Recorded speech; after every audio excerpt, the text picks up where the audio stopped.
Today is the best day. Sadashiva appears for Brahma and Vishnu early morning in the form of light shaft. Means the consciousness which is beyond time and space enters into time and space. Sadashiva declares, "Let me become many to celebrate myself." So morning we celebrate he becoming many. You can see every deity, every god, we go and light the lamp. So each, the Sadashiva himself becomes many. So whole campus we went round. It was such high energy. So again the many becomes one. Not only spiritually, even socially, this celebration forms a very important part of my life, because this is the only celebration I enjoyed from my birth, at least in this body.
Today is the best day.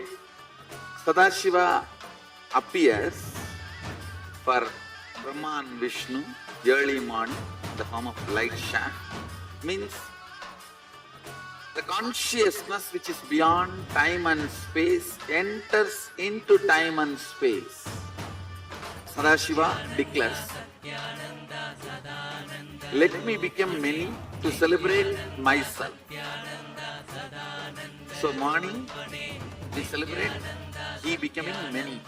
You can see every deity, every god, we go and light the lamp. So each, the Sadashiva himself becomes many. So whole campus we went round. It was such high energy. So again the many becomes one. Not only spiritually, even socially, this celebration forms a very important part of my life, because this is the only celebration I enjoyed from my birth, at least in this body.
day, Sadashiva appears for Brahma and Vishnu early morning in the form of light shaft. Means the consciousness which is beyond time and space enters into time and space. Sadashiva declares, let me become many to celebrate myself. So morning we celebrate he becoming many. You can see every deity, every god, we go on light the lamp. So each, the Sadashiva himself becomes many. So whole campus we went round. It was such high energy. So again the many becomes one. Not only spiritually, even socially, this celebration forms a very important part of my life. Because this is the only celebration I enjoyed from my birth, at least in this body.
Today is the best day.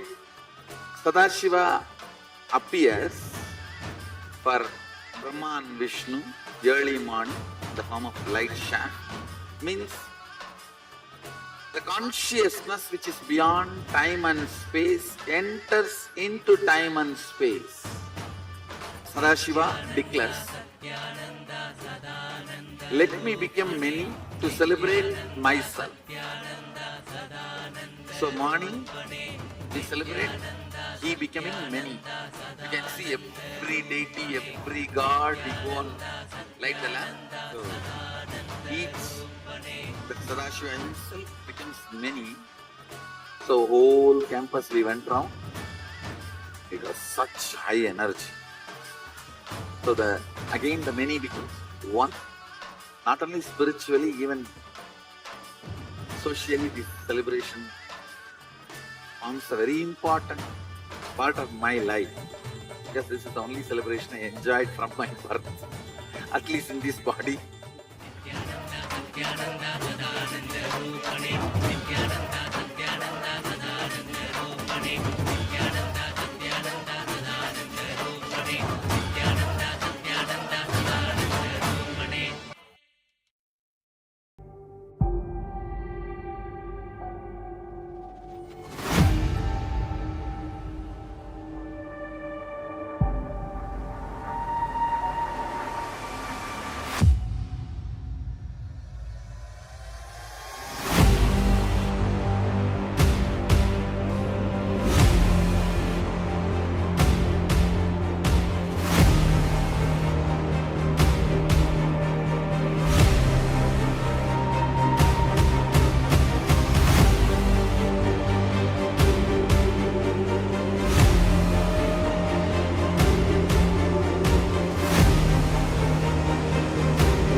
Today is the best day.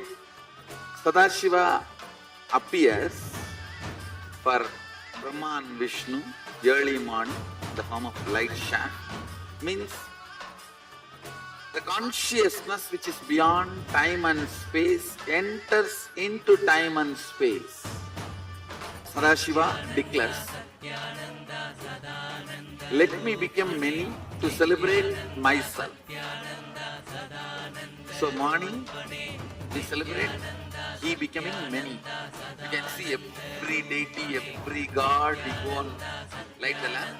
So each, the Sadashiva himself becomes many. So whole campus we went round. It was such high energy. So again the many becomes one. Not only spiritually, even socially, this celebration forms a very important part of my life. Because this is the only celebration I enjoyed from my birth, at least in this body.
Today is the best day.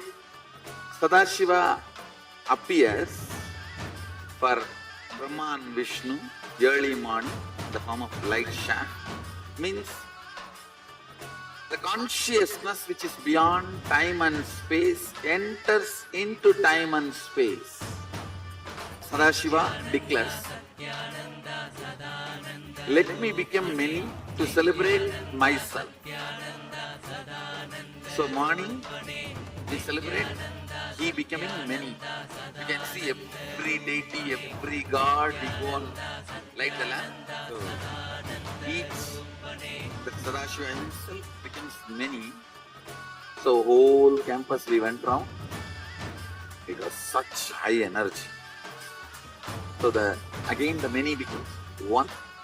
Not only spiritually, even socially, this celebration forms a very important part of my life. Because this is the only celebration I enjoyed from my birth, at least in this body.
Today is the best day.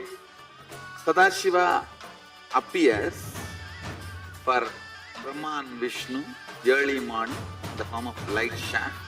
Means the consciousness which is beyond time and space enters into time and space.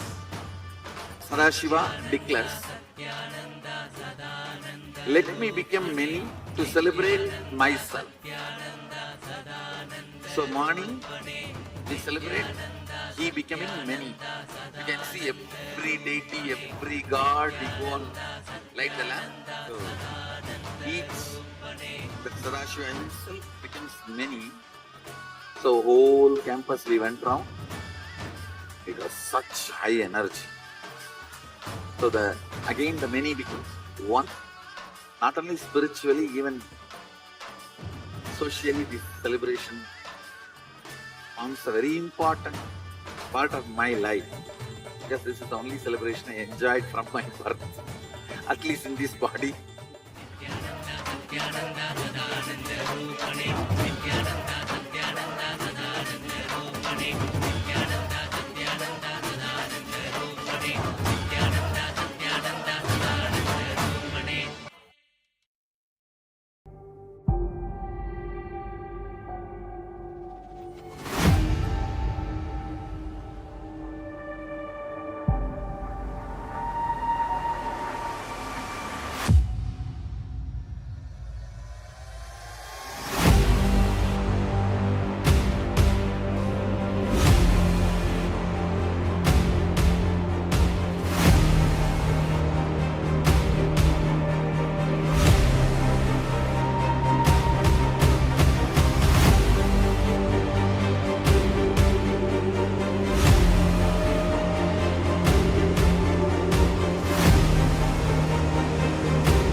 Today is the best day.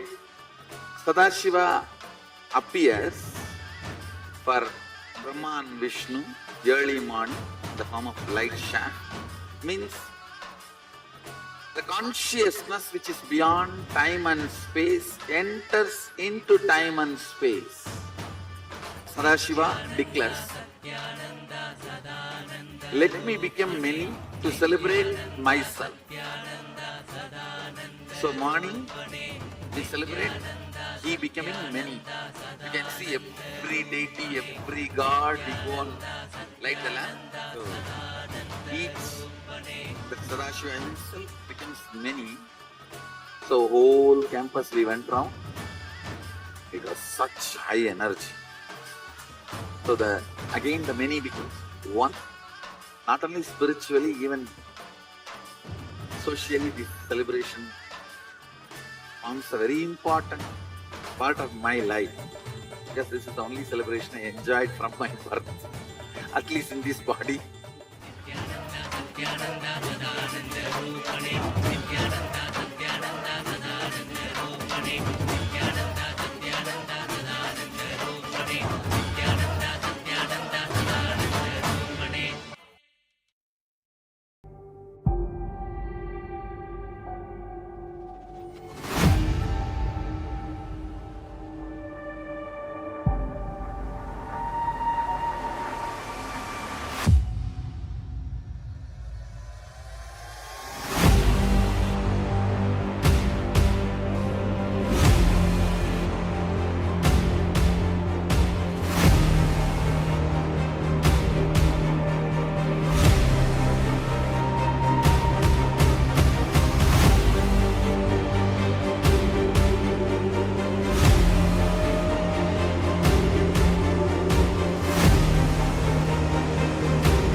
the best day.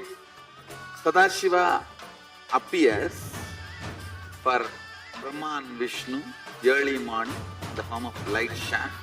Means the consciousness which is beyond time and space enters into time and space. Sadashiva declares, let me become many to celebrate myself.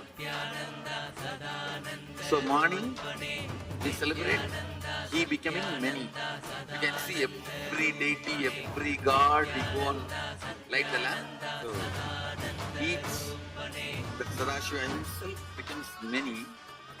So whole campus we went round. It was such high energy. So again the many becomes one. Not only spiritually, even socially, this celebration forms a very important part of my life. Because this is the only celebration I enjoyed from my birth, at least in this body.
Today is the best day.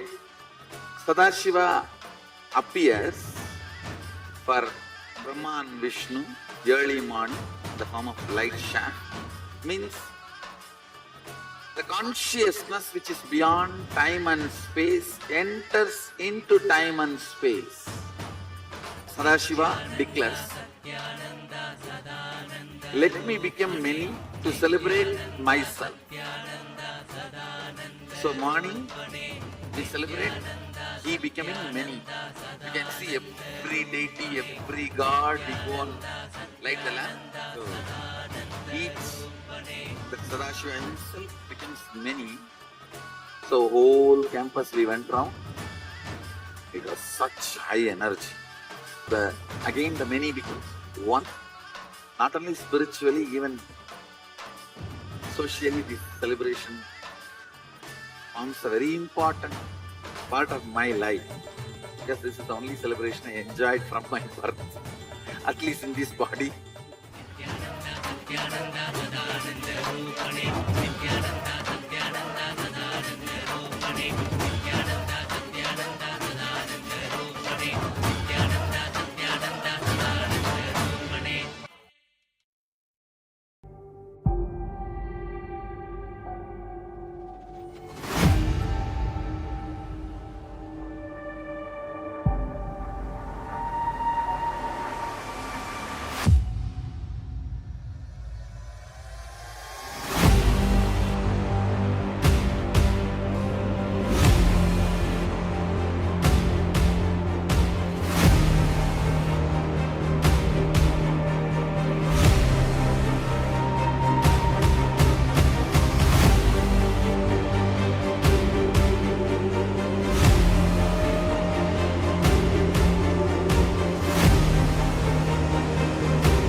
best day.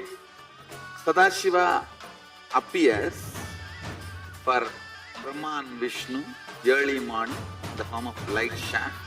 Means the consciousness which is beyond time and space enters into time and space. Sadashiva declares, let me become many to celebrate myself. So morning we celebrate he becoming many. You can see every deity, every god, we go on light the lamp. So the Sadashiva himself becomes many. So whole campus we went round. It was such high energy. So again the many becomes one.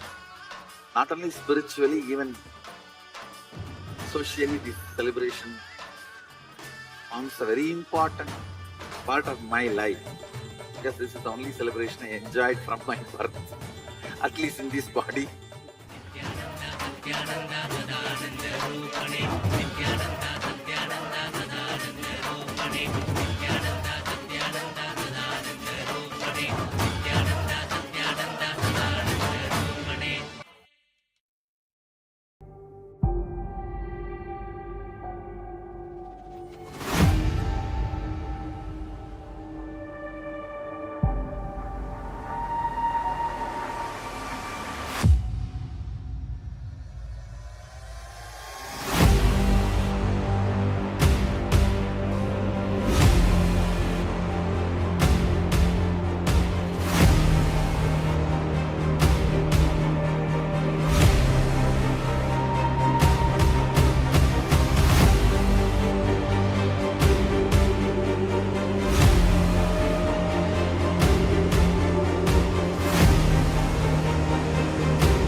Today is the best day.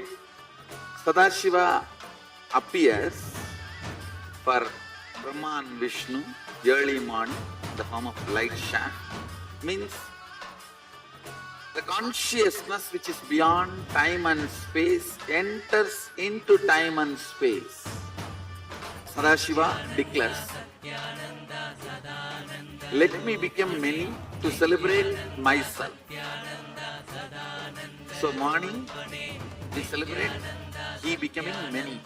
You can see every deity, every god, we go on light the lamp. So the Sadashiva himself becomes many. So whole campus we went round. It was such high energy. So again the many becomes one.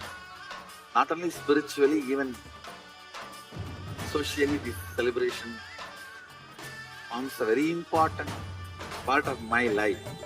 Because this is the only celebration I enjoyed from my birth, at least in this body.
Today is the best day. Sadashiva appears for Brahma and Vishnu early morning in the form of light shaft. Means the consciousness which is beyond time and space enters into time and space. Sadashiva declares, let me become many to celebrate myself. So morning we celebrate he becoming many. You can see every deity, every god, we go on light the lamp. So each, the Sadashiva himself becomes many. So whole campus we went round. It was such high energy. So again the many becomes one, not only spiritual.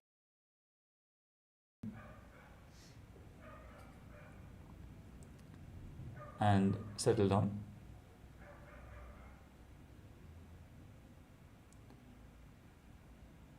Sit in a comfortable cross-legged position with your head, neck and spine in a straight line. Bring your hands in Namaskara Mudra in front of your heart center. Close your eyes, take a deep breath. Visualize Swamiji in your inner space as you open the session with the Satguru Vandanam.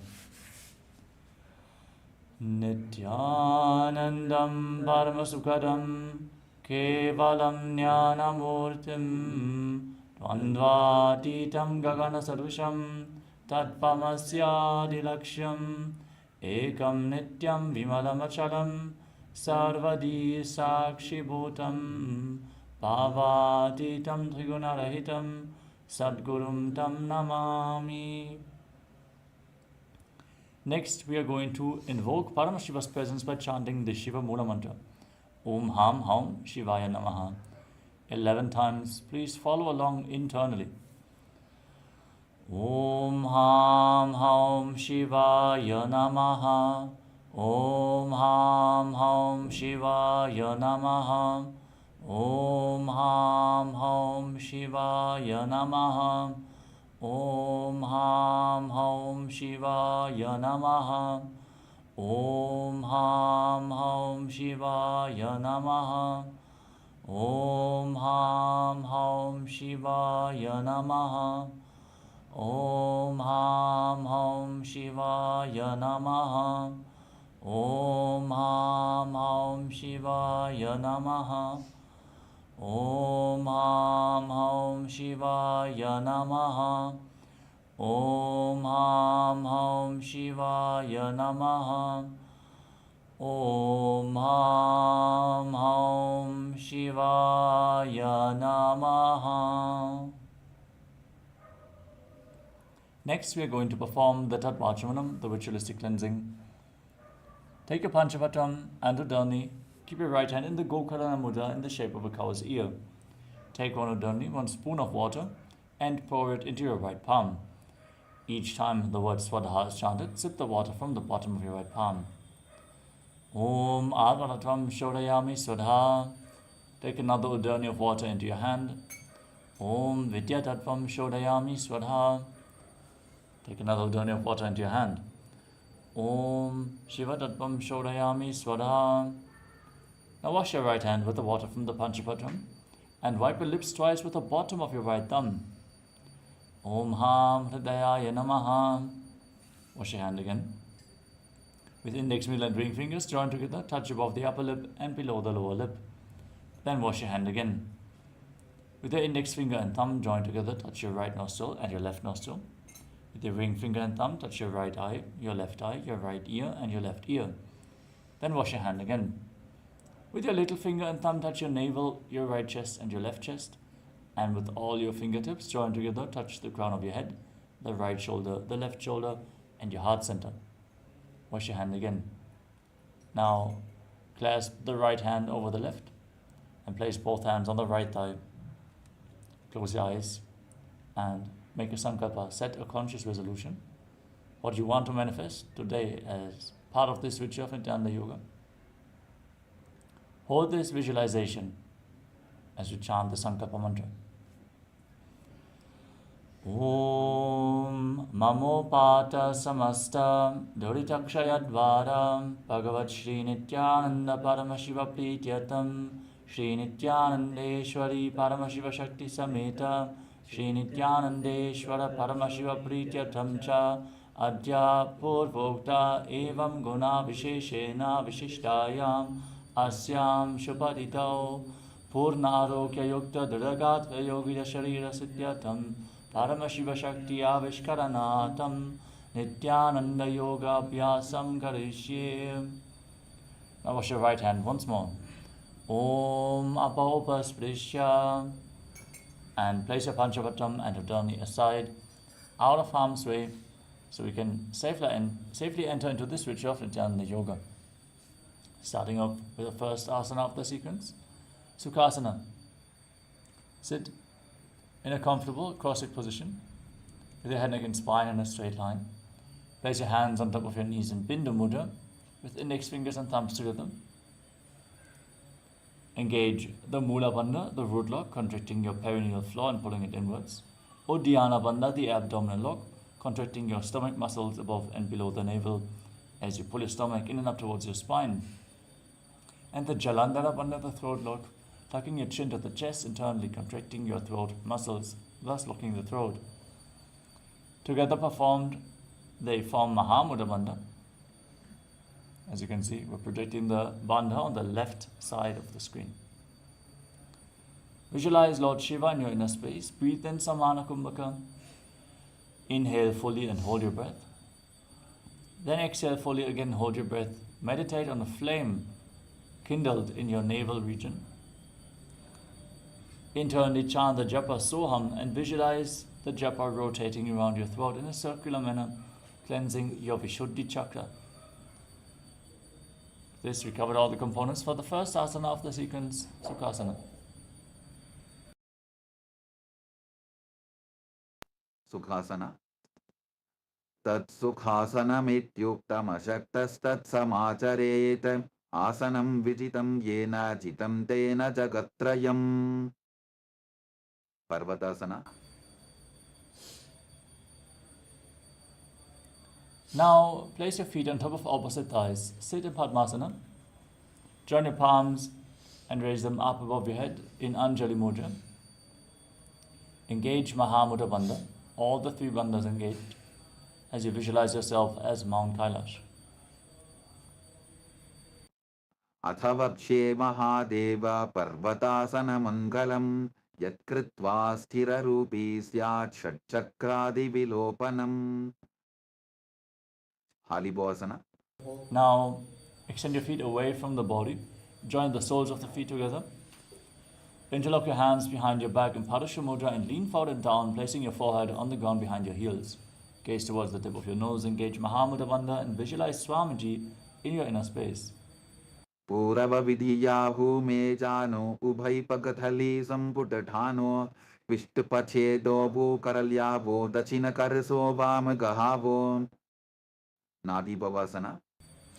Now rise up, extend your arms out in front, cup your palms and place them on the ground in front of your feet. Once more, bring your forehead on the ground behind the heels, gaze to your nose and visualize yourself as a snake. Purava Vidhi Pari Agane Nito Hobi Kahuni Panasyu Lagagi Hatha Agane Dharti Lagave Pasari Dobo Hath Ki Anjuli Kare. Kokilasana. Now, keep your hands in Prana Mudra with index and middle fingers extended, holding onto little and ring fingers with your thumbs. Catch your big toes and extend your legs forward and up straight, then cross them into Padmasana and lean forward and down onto your elbows. Engage Mahamudra Bandha and visualize yourself as a bird. Athan Yadasanam Vakshye Yena Siddho Bhavennaraha Akasmad Vayu Sancharam Kokilathyasanena Cha. Netyasana. Now, place one foot on top of the opposite knee and the other foot below the opposite knee. Hold on to opposite elbows and start rotating your arms in wide circles. Engage all the bandhas, gaze towards the tip of your nose, visualize Swamiji. Hold your breath before And after every inhalation, and meditate on the flame as you visualize Swamiji in Nityasana. Goda Bama Padiki Ashamahili Soja Dachicharana Ko Baralota Parikul Pasamoja Vamapada Ko Mahilo Bahuro Patujana Tapari Goda Dachiki Ashabarali Dhanam. Gajasana. Now place your hands flat on the ground and raise your hips up high. Scoop your head and chest forward and down again and again as you engage Uddiyana Bandha, the abdominal lock, and visualize yourself as an elephant. Nyujjam Padagre Bhumau Pritvalambi Bhuyamastakaagre Nidhayam Nitambam Urdhvamunnamaya Nabilaksham Bhumau Nasika Maninyam.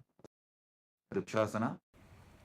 From the same position, alternate pushing one heel into the ground while lifting the other heel up. Perform Uddiyana Bandha and visualize yourself as a bear. Ekaikam padama puncha gajasanam kuryat rikshasanam bhavati. Vaishasana. Rise up and stand on the tips of your big toes if you can. Bring your hands in front of the chest in Hridaya Mudra, index, middle and ring fingers strong together. Engage Uddiyana Bandha and visualize Swamiji in your inner space. Keshena pada yugalam bandvatishte dadho mukhaha athava ishyavakshe yat kritva satyavan bhavet. Balalingasana. Now, interlock your fingers. Now, stand in Arimandi with the heels together, toes pointing outwards and knees bent. Bring your hands to the chest, elbows raised. Then lift one knee up along the center of your body in a circular motion, following along with the respective hand on both sides again and again.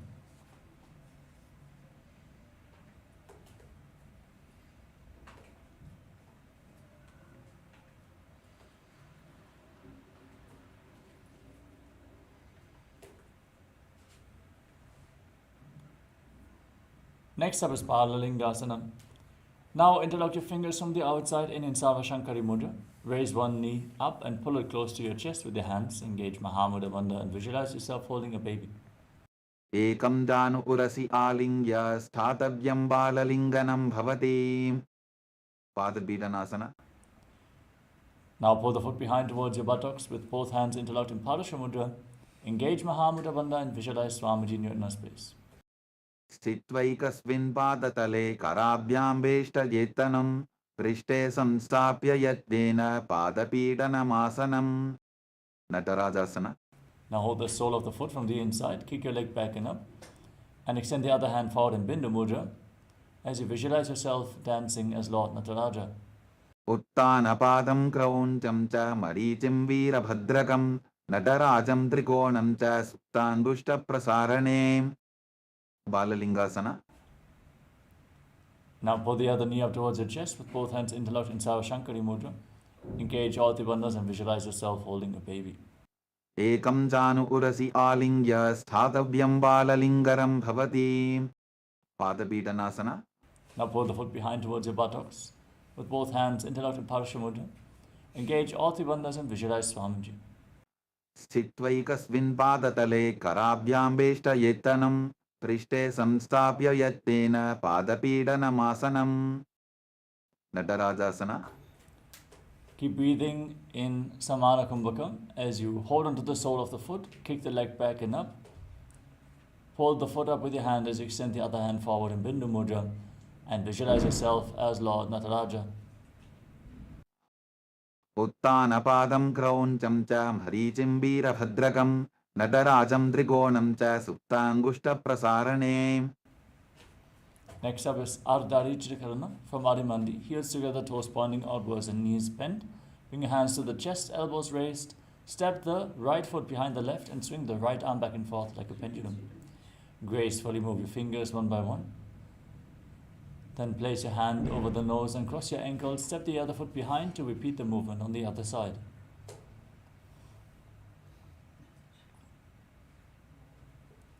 Next up is the skeleton dance. Now visualize yourself as a skeleton and shake your body intensely. Hold the visualization of your bone structure as you shake every bone of your body. Hold the visualization of being a skeleton while dancing. This will build integrity into your very bone marrow.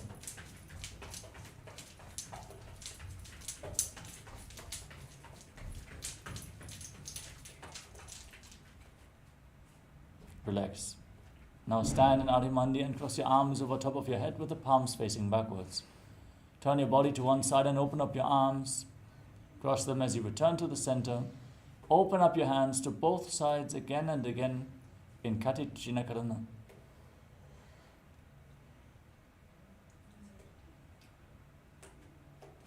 Next up is Tadasana. Stand on the tips of your toes and raise your arms up parallel above your head.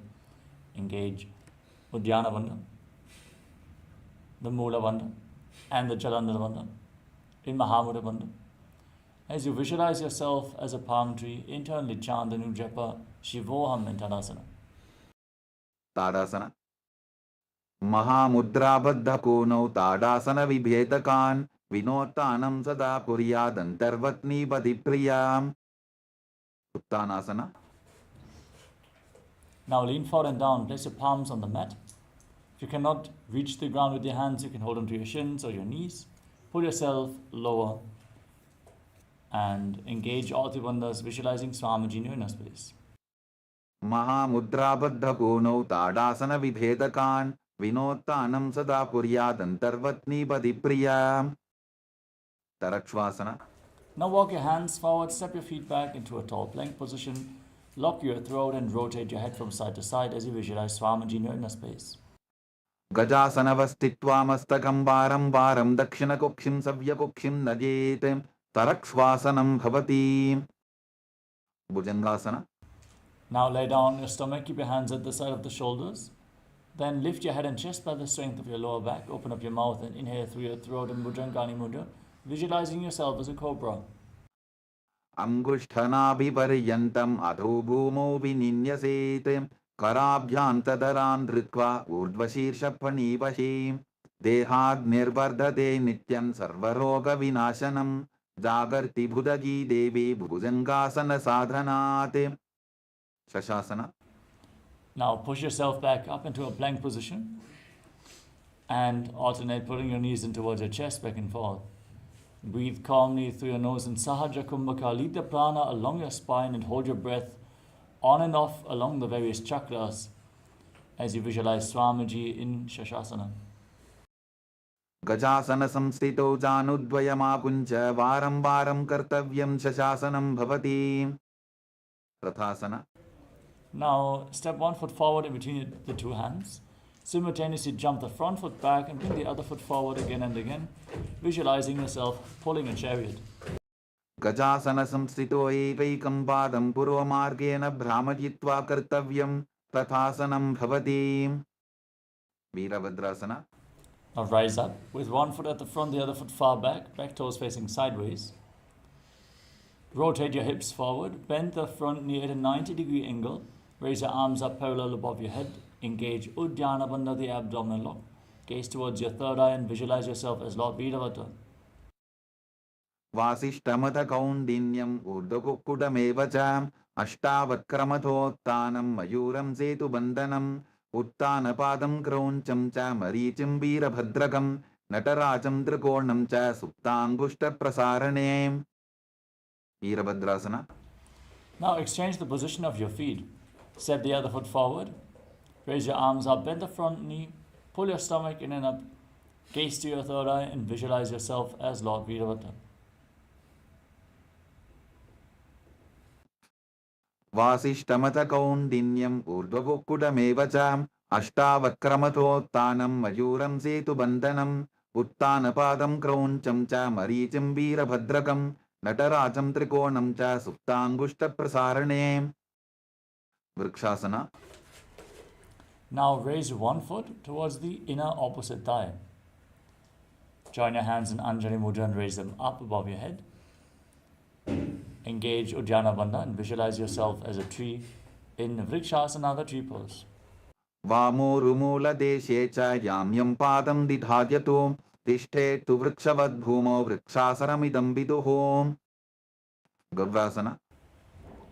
Now bring the raised foot on the opposite hip. Join your hands in Namaskara Mudra in front of your heart center and visualize yourself as Lord Garuda in Garudasana. Garudasana mavakshe jena dhyanam stiram bhavet sarvadoshad vinirmukto mahabali एकपादमुरो बद्ध्वा एकपादेन दण्डवते जङ्घापादसन्धिदेशे जानुभ्यग्रं व्यवस्थितः. Vrikshasana. Now bring the raised foot on top of the opposite hip.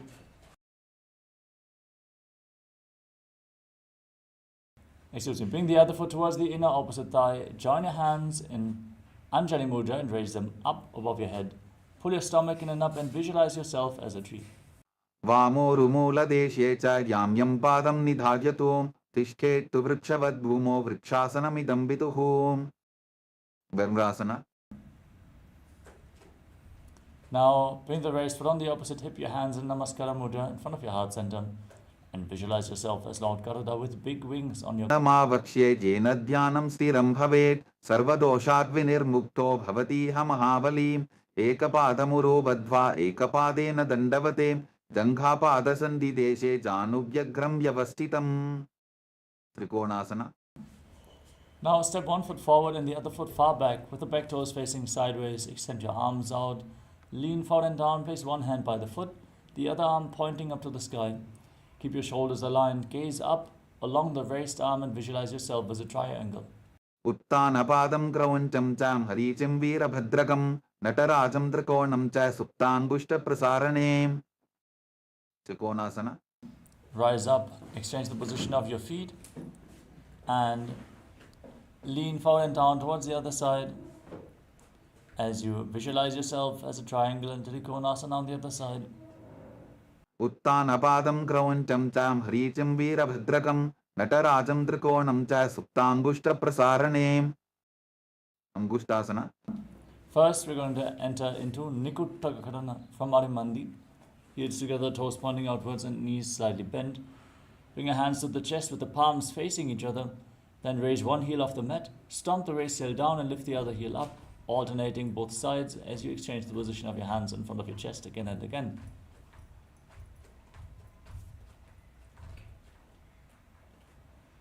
Moving on to Angushtasana. Now squat down. Raise your heels off the mat. Keep your toes tucked, your knees together, and sit on raised heels. Join your hands in Namaskara Mudra in front of your heart center. Visualize Swamiji in your inner space and start buzzing like a bee on the inhalation and exhalation in Brahmari Kumbhaka as you internally chant the new japa Sadashivoham in Angushtasana. कबन्धासनमित्याहुः गोरक्षासनमेव च अङ्गुष्ठमुष्टिकं न्येयं ब्रह्मप्रसादितं तथा. Saurasana. Now extend one leg forward and keep your hands at the side of your body with the palms facing forward in Vara Mudra. Visualize Swamiji in your inner space and keep buzzing like a bee. प्रसार्यैकं पादतलं संस्थाप्यत्वेकपादकं. Vidunanasana. Now lean forward and down and place. Hold on to the front big toe in Prana Mudra. Place the other hand on the respective heel. Visualize Swamiji in Vidunanasana. गुल्फस्थितौ पादमेकं प्रसार्य तत्पादाग्रं संस्पृशेत् तत्करेण गुल्फं चान्यं धारयेत् तत्करेण धूनं बेढं चाभ्यसेत् चोभयत्र. Saurasana. Now exchange the position of your feet. Step the other foot forward. Keep your hands at the side with the palms facing forward in Vara Mudra and visualize Swamiji. प्रसार्यैकं पादतलं संस्थाप्यत्वेकपादकं. Vidunanasana. Lean forward and down. Catch the front big toe in Prana Mudra and hold on to the back heel with the other hand as you visualize Swamiji in Vidunanasana on the other side.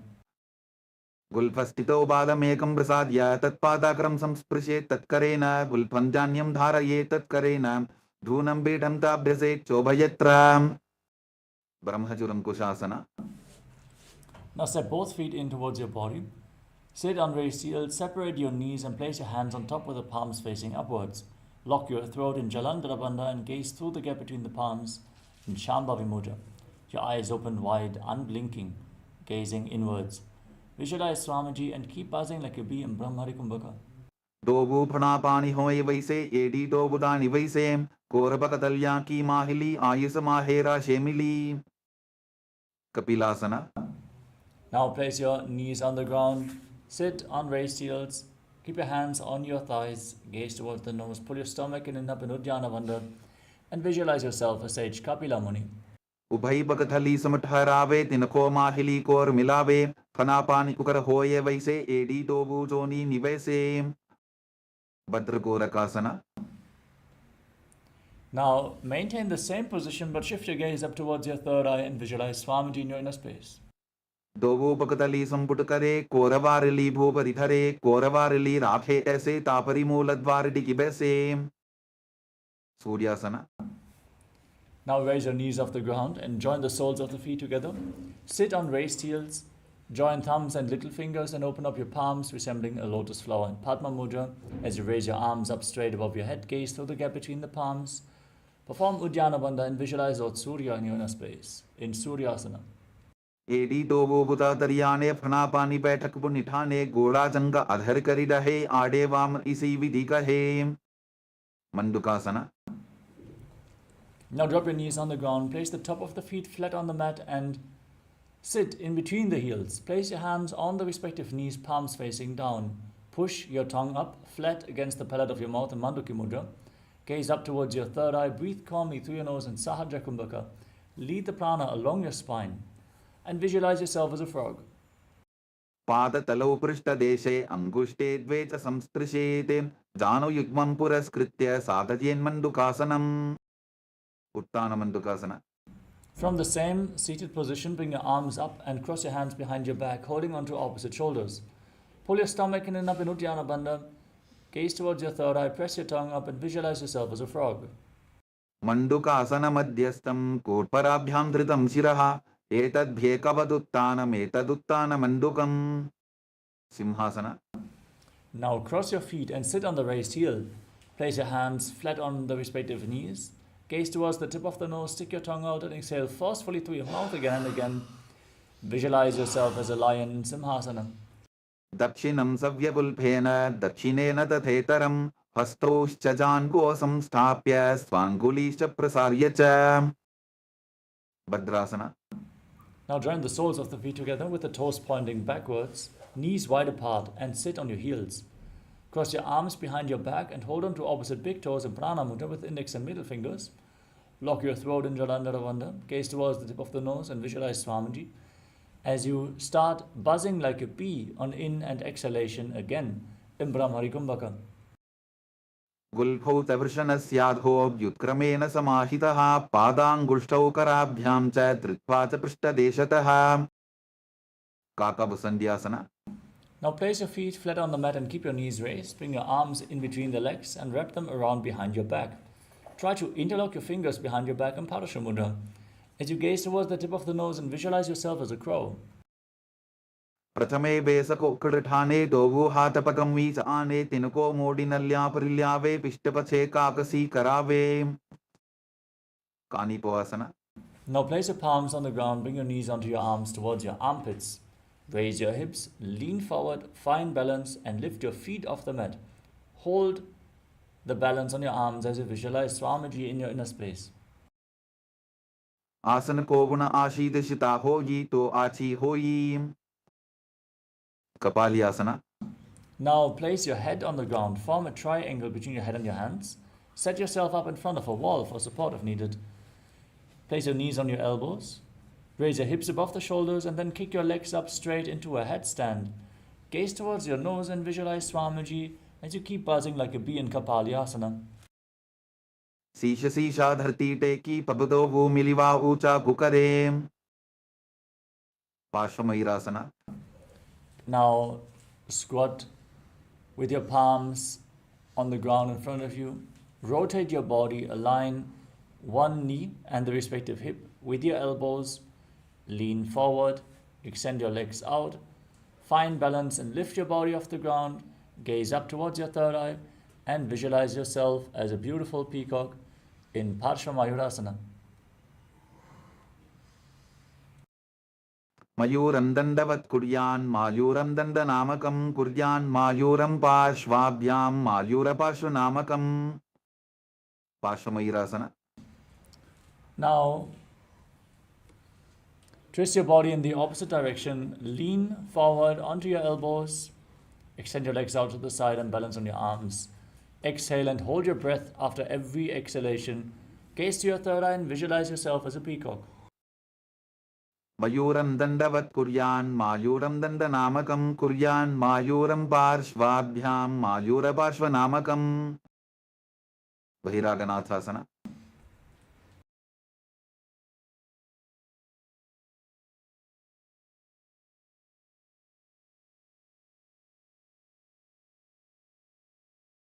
Now, step one foot forward, outside the shoulder and in between the two hands, and step the other foot back. Lift your head, push your hips forward, gaze towards your third eye, and visualize yourself as Lord Kala Bhairava in Bhairaganathasana. आसन को गुणपीति जायीं बहिरागनाथासना. Now, step the front foot back and bring the other foot forward outside the shoulder in between the two hands. Lift your head and gaze upwards as you visualize yourself as Lord Kala Bhairava. आसन को गुणपीति जायीं उन्मुख पीठासना. Now step both feet back, bring your heels to the mat and then bring your forearms down to the ground. Try to keep your heels on the mat, raise your head and gaze up towards your third eye as you visualize Swamiji in Unmukha Pitasana. भून्निष्ठौ जानुनी हस्तौ चतुष्पदममाङ्मुखम् उत्थापिताङ्घ्रियुगलकटिस्थलमभिरुकाम् वसिष्ठासना. Now rise back up onto your hands and rotate your body. Lift one arm up to the sky, gaze up along the raised arm and visualize yourself as Vashishta. Keep your body straight as a plank, your core engaged. Hold this asana for some time. ऊर्ध्वकुक्कुटवासिष्ठमरीचिहलमत्स्यकं परिवृत्तिं चोदरस्य विविधं धनुरासनम् वसिष्ठासना. Now place the raised hand down to the mat and lift the other arm up to the sky.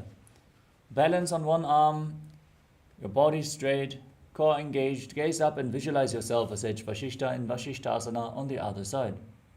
ऊर्ध्वकुक्कुटवासिष्ठमरीचिहलमत्स्यकं परिवृत्तिं चोदरस्य विविधं धनुरासनम् Anjaniyasana. Now come to a seated position with your legs extended forward. Bring your hands underneath the buttocks with the palms facing upwards. Lock your throat in Jalandhara Bandha and gaze towards the tip of the nose. Internally chant the new japa Paramashivoham and visualize yourself as Lord Hanuman in Anjaniyasana. डोबो करकी ube हथेली कोरवारली मैले बेली सो आगाने भूपरिदाशे महाने अंगुली मिलिराशे Paschimottanasana. Now lean forward and down and catch your big toes in Prana Mudra. Slightly separate your heels and try to touch your knees with your head as you engage Mahamudra Bandha. Visualize Swamiji in your inner space. Janu parilalatantu paschimam tanamuchyate yena kena prakarena sukham dharyam tajayate. Ugrasana. Rise up. Now interlock your fingers around your neck. Slightly separate your knees and lean forward and down. Bring your forehead in between the knees, your elbows outside the knees. Squeeze your core, engage all the bandhas and visualize Goddess Kali in your inner space. Sopanibhyam dridham dhritva janu parishironyaset asano gramidam proktam bhavedanila deepanam देहावसान हरणं पश्चिमोत्तान संयकं ययेत् तदासनं श्रेष्ठं प्रत्यहं धारयेत् सुधीः. Vadichyasana. Rise up and step one foot in towards your body with the other leg extended.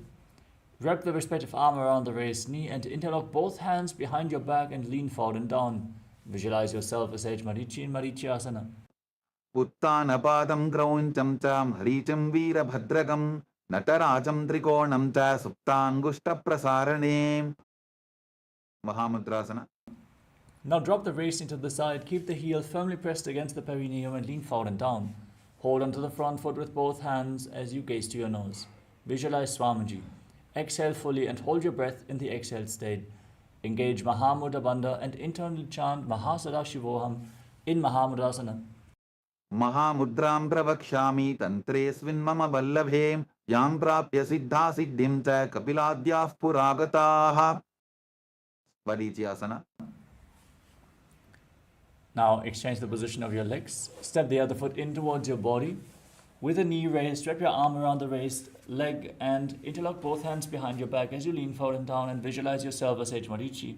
उत्तानपादं क्रौञ्चं च मरीचिं वीरभद्रकं नटराजं त्रिकोणं च सुप्ताङ्गुष्ठप्रसारणे. Mahamudrasana. Drop the wrist into the side, keep the heel against the perineum and lean forward and down. Hold onto the front foot with both hands, gaze to the nose, exhale. Engage Mahamudra Bandha and visualize Swamiji. Mahamudram pravakshami tantresmin mama vallabhe yam prapti siddha siddhim cha kapiladyah puragataah. Bhadrasana.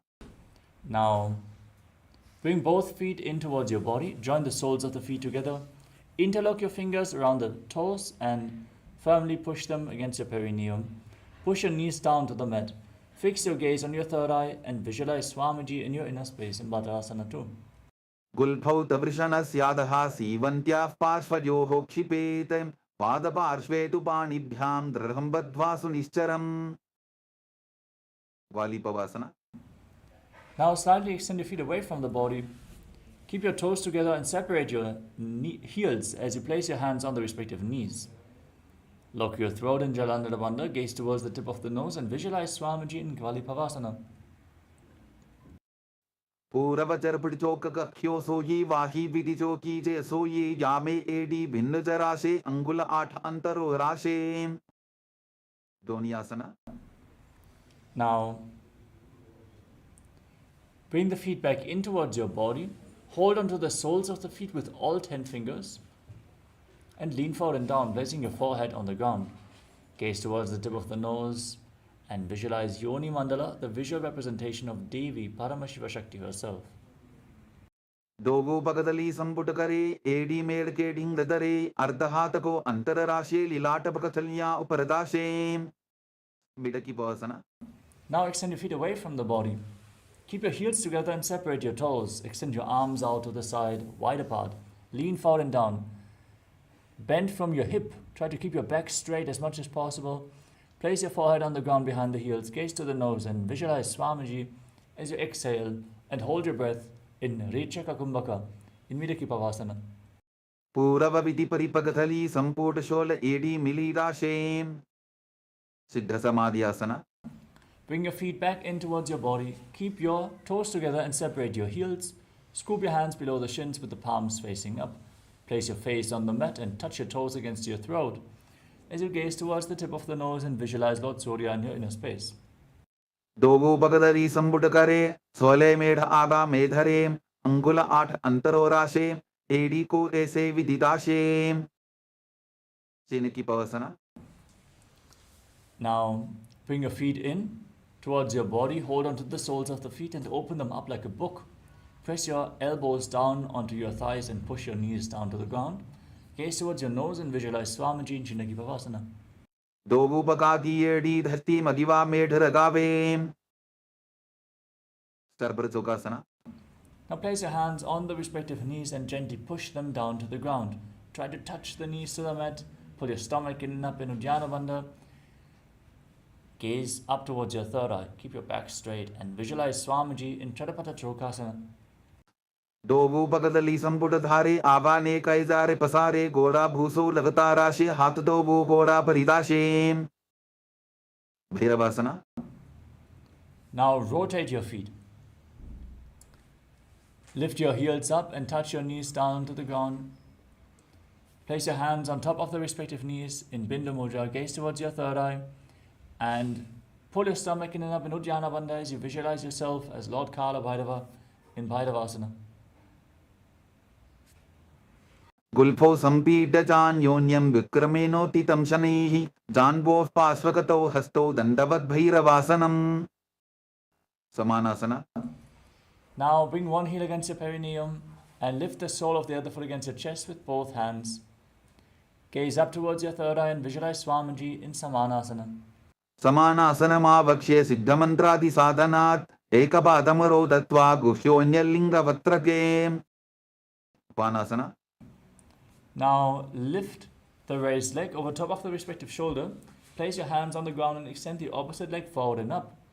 Gaze up towards your third eye and visualize Swamiji in your inner space as you exhale and hold your breath in Rechaka Kumbhaka in Apanasana. केवलं पादमेकं च स्कन्धे चारोपे यत्ततः एकपादेन गगने तिष्ठेतदण्डवक्त्रभोः. Samanasana. Now exchange the position of your legs, bring the other heel against your perineum and lift the sole of the opposite foot against your chest with both hands. Gaze up and visualize Swamiji in your inner space. Samanasanamakshya siddhamantradi sadhanat ekapadamaro dattva guhyonyalingavaktrage. Apanasana. Now lift the leg over top of the respective shoulder, extend the opposite leg forward and up, and gaze up towards your third eye as you visualize Swamiji in your inner space. केवलं पादमेकं च स्कन्धे चारोपे यत्ततः एकपादेन गगने तिष्ठेतदण्डवक्त्रभोः. Vomkhasana. Now stack your knees in front of your body with your heels outside opposite hips. Interlock your hands and place them on the top knee. Fix your gaze at the tip of the nose. Breathe in Shitkari Kumbhaka. Hiss through your teeth on the inhalation and exhale through your nostrils. Internally chant the new japa Om Nityanandoham as you visualize the face of a cow, Gomukha, in Gomukhasana. If there's any components or any asanas which need further elaboration, if you have any questions about any of the components, please let us know in the Zoom chat or on YouTube, Facebook, Twitch, Instagram, wherever you are tuning in from for today's Nityananda Yoga class, and let us know. Please let us know if something is unclear so we can help you to perform the asanas better. Sabve dakshinabulphanto prishtaparshvin yojayetem dakshinepi tata sadyam gomukham yatham. Anasuyasana. Now keep your hands in prana mudra and hold on to the respective big toes. Pull your stomach in and up in Uddiyana Bandha. Gaze towards the tip of the nose and visualize yourself as Rishika Anasuya. दक्षिण कोटो नीचो ठाने बाबोता के ऊपर आने गोडा संधि मिलावे भारी आडा पद बुनिदे संधि पसारी. Anusuyasana 2. Now interlock your hands behind your back in Padasha Mudra. Lean forward and down, bring your chin over the knees and touch your nose to the mat if you can. As you gaze to your nose, visualize yourself as Rishika Anasuya. जीमरा कोदा की संधि उपरिडा बागोड़ा की संधि मिलाई राशे गोड़ा से उले पकतल्यालो आरवाई सुधा राशे. Garvasana 2. Now step the right foot flat on the mat and bring the left heel against your perineum. Place your hands on the respective knees. Gaze towards the tip of your nose and visualize yourself as Lord Garuda in Garudasana 2. Davo bakamori yedi bahila vilphamula dwarani saide. Naradasana. Now sit on the heel, interlock your hands around your neck, twist your elbows outside the raised knee and fix your gaze at your third eye. Visualize yourself as Sage Narada in Naradasana. Pishtijavam Bagdali Keri Bhuparita Hilava Vebheri Goda Sudo No Hejoji the Chipashiti Rashe Soyi. Matsibhitakasana. Now place the left foot on the right thigh and hold onto the right shin with your left hand as you wrap your arm around. And hold onto the right big toe in prana mudra with index and middle finger. Gaze towards the tip of the nose and visualize Matsya, the fish avatar of Lord Vishnu, in Matsya Pitakasana. Keep breathing in Shitkari Kumbhaka. Hiss through your teeth on the inhalation. Vamena Vamangushtanto Grihitam Matsyavitakam Yori Vamena Sambhidya Mehdrathupari Dakshinam. Vomkhasana. Now once more, stack your knees in front of your body. Keep your heels outside opposite hips with the other knee on top this time. Interlock your hands on the top knee, gaze to the nose and visualize the face of a cow. Sabve dakshinabulphanto prishtaparshvin yojayetem dakshineti tata sadyam gomukham yatham. Anasuyasana. Now hold on to your big toes in prana mudra with index and middle fingers. Pull your stomach in and up, gaze to the nose and visualize yourself as Rishika Anasuya. दक्षिण कोटो नीचो ठाने बाबोता के ऊपर आने गोडा संधि मिलावे भारी आडा पद बुनिदे संधि पसारी. Anusuyasana 2. Now interlock your hands behind your back and lean forward and down. Touch your nose to the mat and visualize yourself as Rishika Anasuya. जीमरा कोदा की संधि उपरिडा बागोड़ा की संधि मिलाई राशे गोड़ा से उले पकतल्यालो आरवाई सुधा राशे. Garvasana 2. Now place the left foot flat on the mat and bring the right heel against your perineum. Hands on the respective knees, gaze to your nose and visualize yourself as Lord Garuda. Davopakam Edi Bahila Vilpamula Dwarani Saide. Naradasana. Now sit on the heel, interlock your hands around your neck, twist your elbows outside the raised knee and gaze up towards your third eye as you visualize yourself as sage Narada in Naradasana.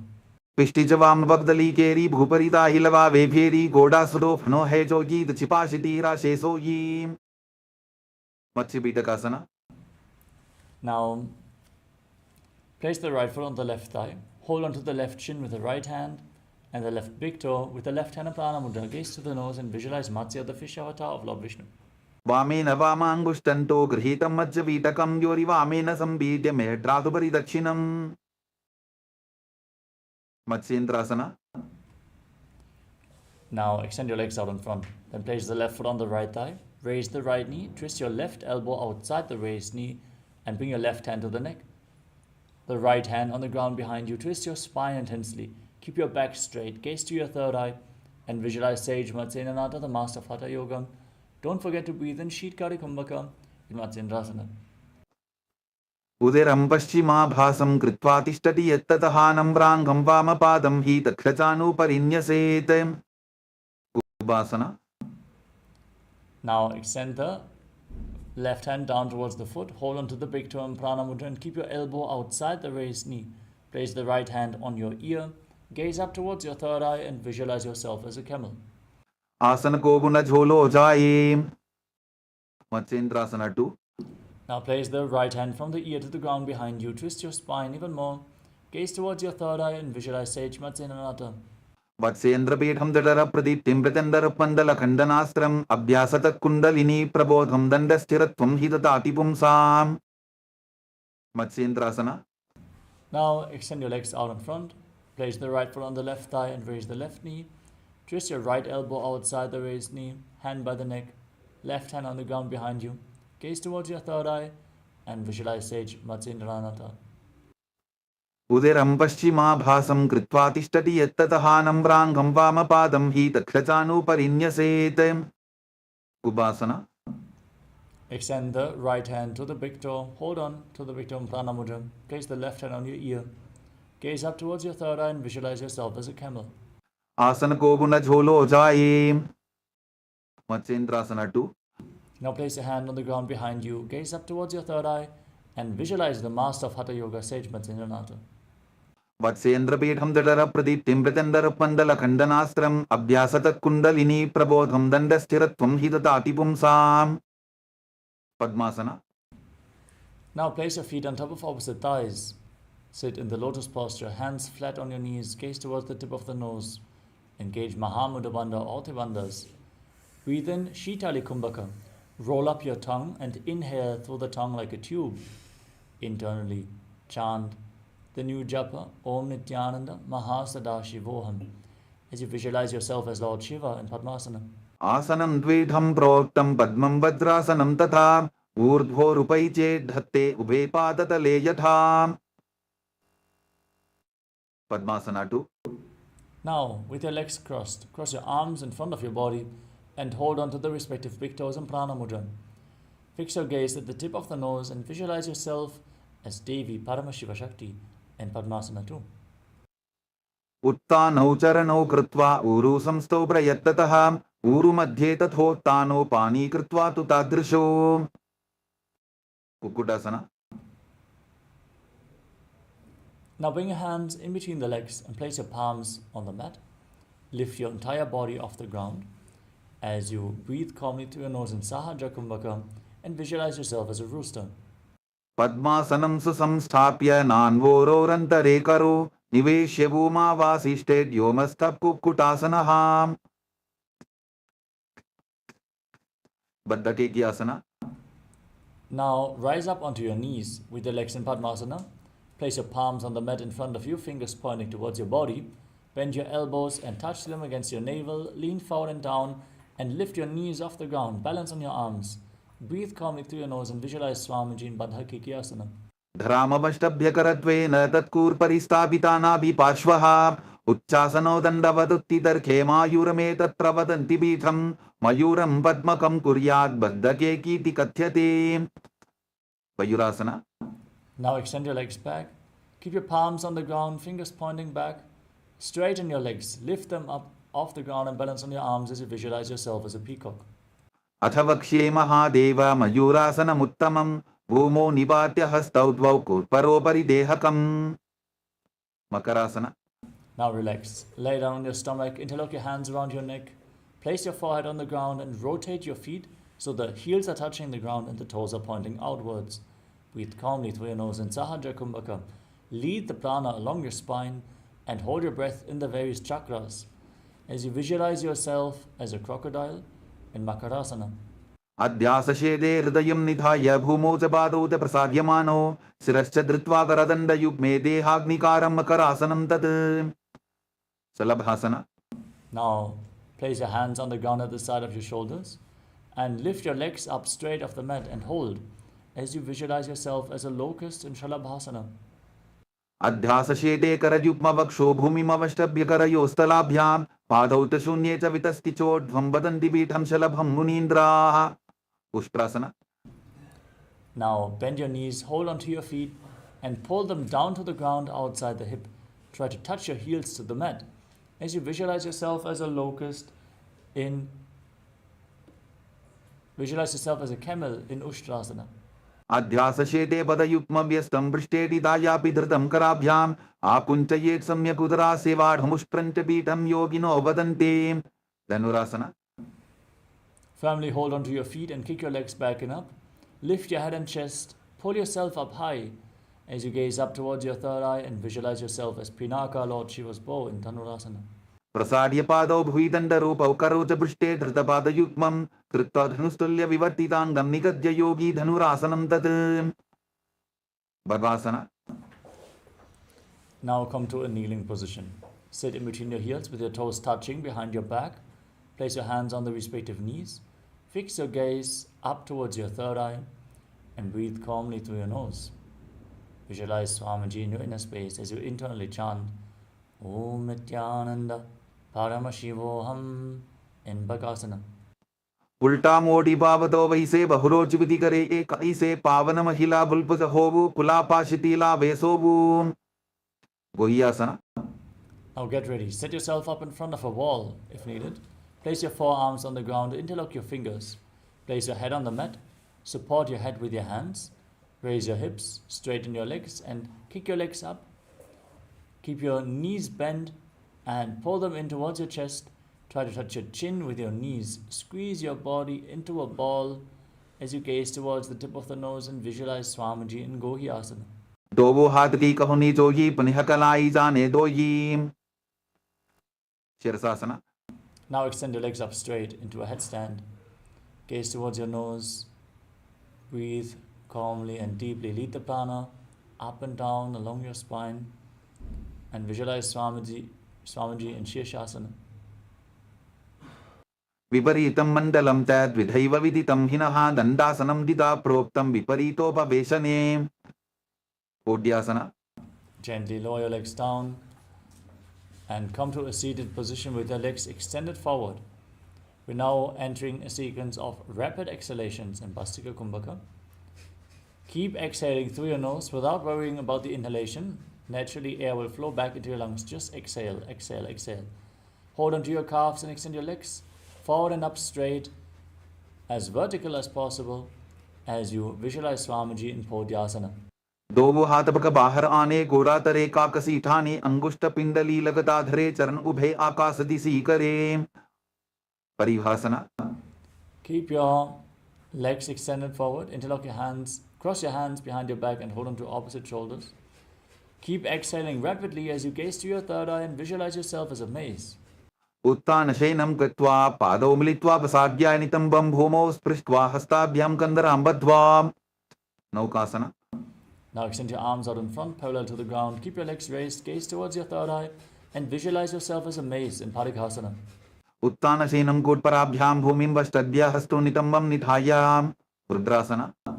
Now Scoop your hands below the feet and pull them against your chest. Keep gazing to your third eye and rapidly exhaling as you visualize yourself as Lord Rudra. Pagarali samkotagadi hatasya upaka uchayi pakaka angutha dobo levo parlikani talave. Unmukha Vitasana.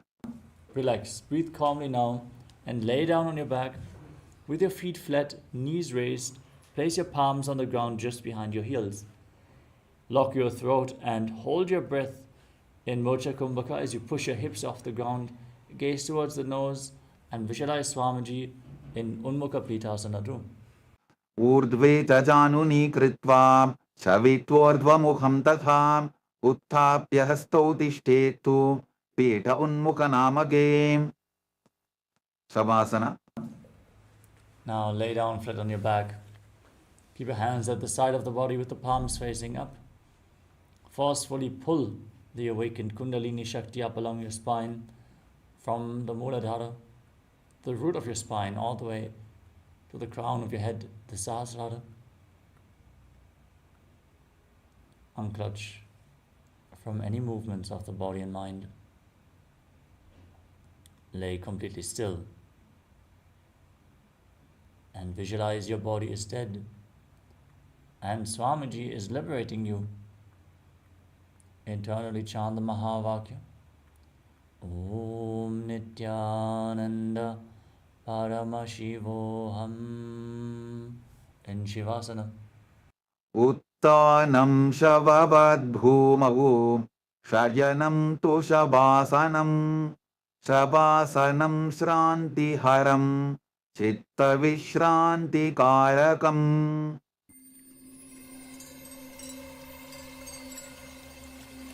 I welcome you all with my love and respect. Let you all open all your three eyes. Om Nityananda Paramashivoham.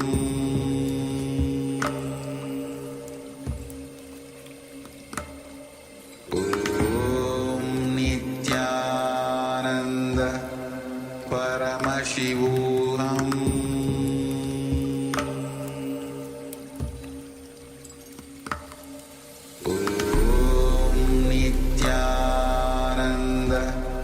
Paramashivoham.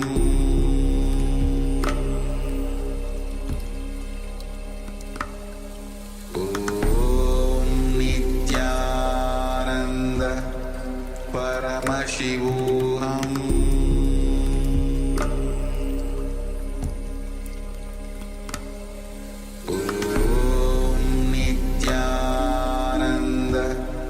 Paramashivoham.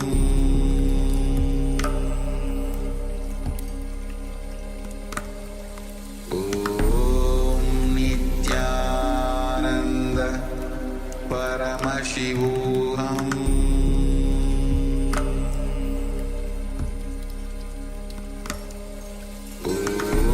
Om Nityananda Paramashivoham. Paramashivoham. Om Nityananda Paramashivoham.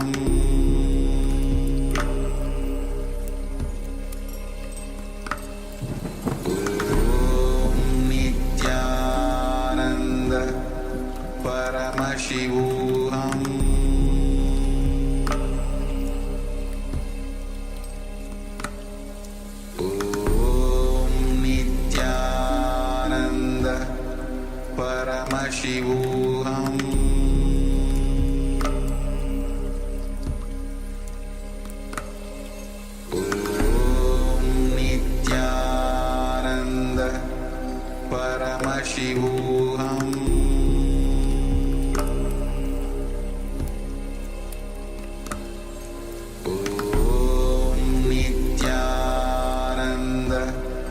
Paramashivoham.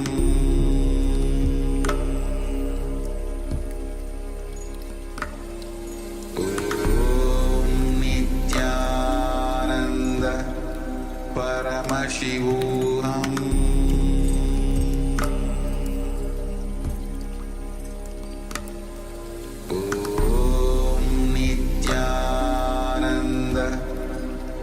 Paramashivoham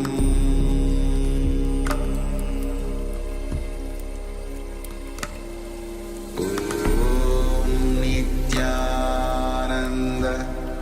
Paramashivoham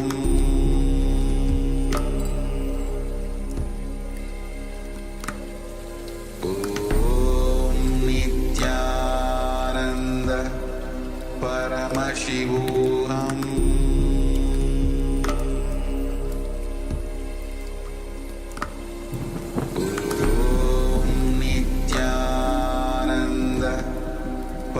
Paramashivoham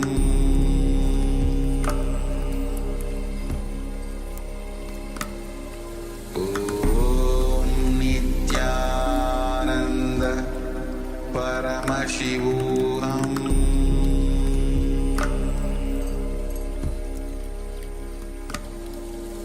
Om Nityananda Paramashivoham Paramashivoham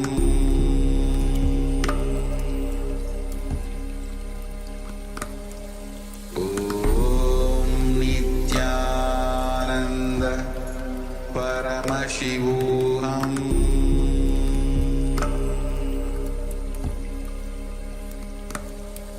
Om Nityananda Paramashivoham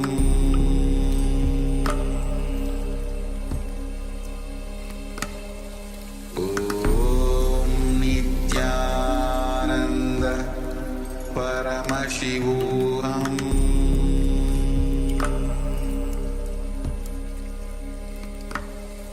Om Nityananda Paramashivoham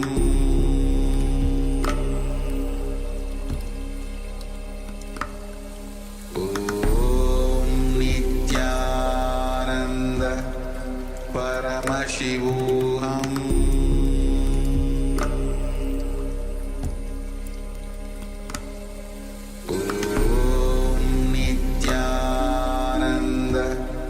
Paramashivoham Om Nityananda Paramashivoham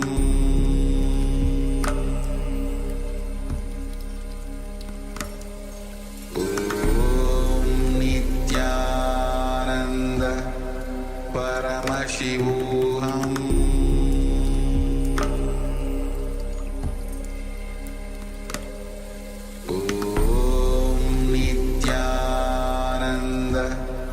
Paramashivoham Om Nityananda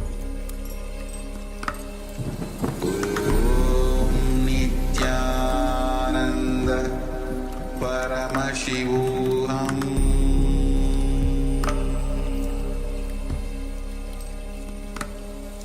Om Nityananda Paramashivoham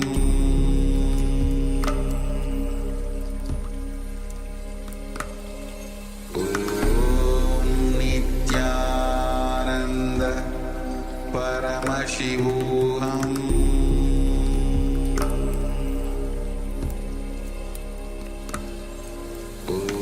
Om Nityananda Paramashivoham Om Nityananda Paramashivoham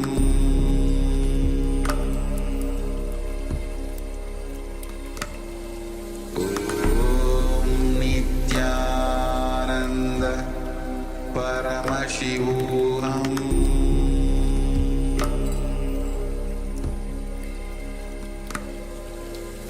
Om Nityananda Paramashivoham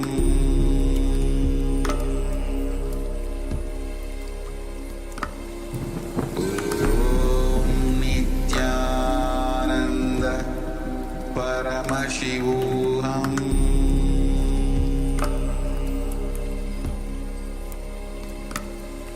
Om Nityananda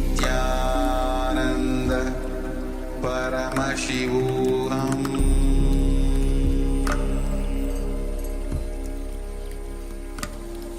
Om Nityananda Paramashivoham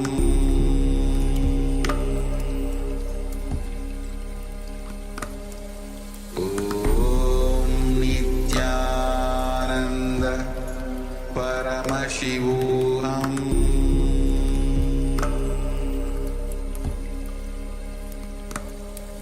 Om Nityananda Paramashivoham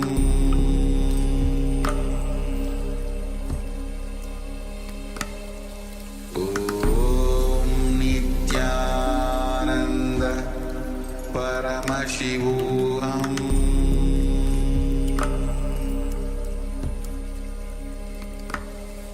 Om Nityananda Paramashivoham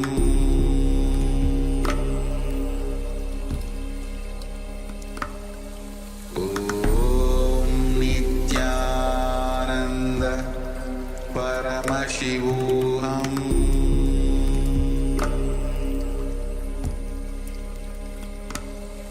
Om Nityananda Paramashivoham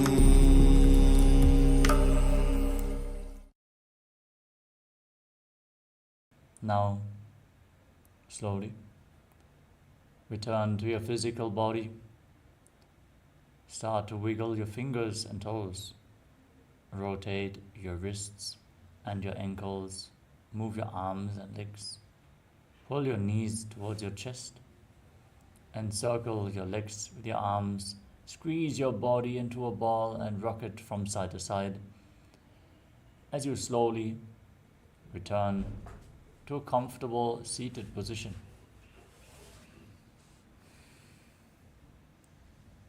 Congratulations, you completed the Pratama Vinyasa Krama 108 asana sequence of Kailasa Santyana Yoga.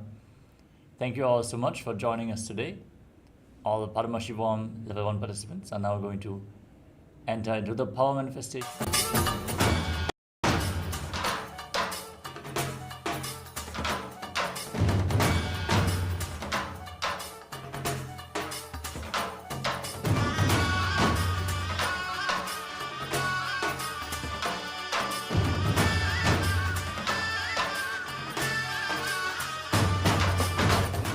Today is the best day. Sadashiva appears for Brahma and Vishnu early morning in the form of light shaft. Means the consciousness which is beyond time and space enters into time and space. Sadashiva declares, "Let me become many to celebrate myself." So morning we celebrate he becoming many. You can see every deity, every god, we go on light the lamp. So each, the Sadashiva himself becomes many. So whole campus we went round. It was such high energy. So again the many becomes one. Not only spiritually, even socially this celebration forms a very important part of my life, because this is the only celebration I enjoyed from my birth, at least in this body.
Yes, Nityananda. That's it. We'll start with Agravanda. By sit straight with the head, neck, and spine in a straight line, connecting to Swamiji now. Nityanandam Paramasukadam Kevalam Jnanamurtim Dvandvatitam Gagansadrisham Tattvamasyadiraksham Ekam Nityam Vimamachalam Sarvadi Sakshibhutam Bhavatitam Tribunarhitam Sadgurum Tam Namami.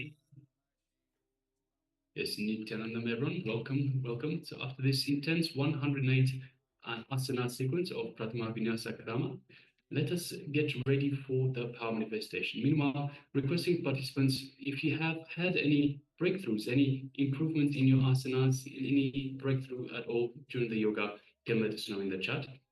So just take a moment and share with us. Meanwhile, let us get ready also.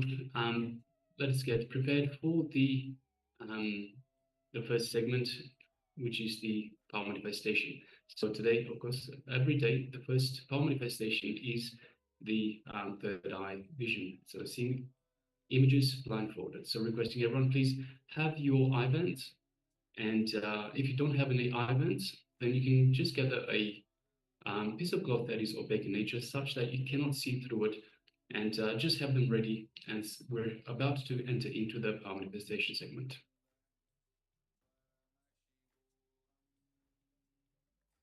Yes, so as for every power, we have the Shastra Pramana, which means the scriptural reference from Paramashiva himself to show it that it is not something, recently Bhagavan has invented. It has been there forever. It has been at a time-tested, foolproof science of power manifestation. So we'll be going through the Shastra Pramana, which means direct revelation of Paramashiva in our Vedas and Agamas. So let's say straight, we'll be chanting the Pramana. Kapalantarmanonasya tishthanmilitalochanaha kramena manasodharvyat lakshaye lakshamuttamam. Yes, so this pramana translates as by fixing the mind on the inner space within the crown center and sitting stably without any movement, having the eyes closed in succession, by that stability of the mind and the inner space through the power of the third eye, one directly sees the ultimate goal, lakshyam, by having the vision beyond the sight that reveals any object or place, attaining the space of oneness with the source. Paramashiva. Yes. So here we see the technique, how to manifest also. So we are going to be getting into the oneness space with the source, with Swamiji, with Paramashiva, by chanting the Mahavakya and remembering Swamiji in our third eye and Anandagandha, which is the space between the heart center and Manipuraka, the navel center. So we can start getting into the meditative space, chanting the Mahavakya. We are going to be projecting various images for you. So you are going to be getting into the space of oneness, and whatever Swamiji is revealing to you through the third eye, you're going to be first verbalizing. So why we do that? So that you get more and more comfortable. Many people say, "Oh, I'm not seeing anything. Oh, I don't know what is happening." Actually, that is not true. Even if you see it can be darkness or it can be some kind of not very vivid. See, we should not come with expectation. Oh, it should come like in golden light. It should come from somewhere. You should not have expectation when you manifest power. So whatever you are experiencing currently, start getting comfortable with it. So even if you feel you don't see something, say, Swamiji, I'm seeing nothing, or I'm seeing black, something, darkness I'm seeing. So start interacting with Swamiji through the third eye. In this way, you will get more comfortable with the very space of power manifestation, and naturally it will manifest for you. Also, where you can even see vividly whatever has been projected. Yes, so now please make sure that your eyes are tied with an oblique cloth or eye band. If you have, we're going to be projecting. So let's just start chanting the Mahavakya. Om Nityananda Paramashivoham. Om Nityananda Paramashivoham.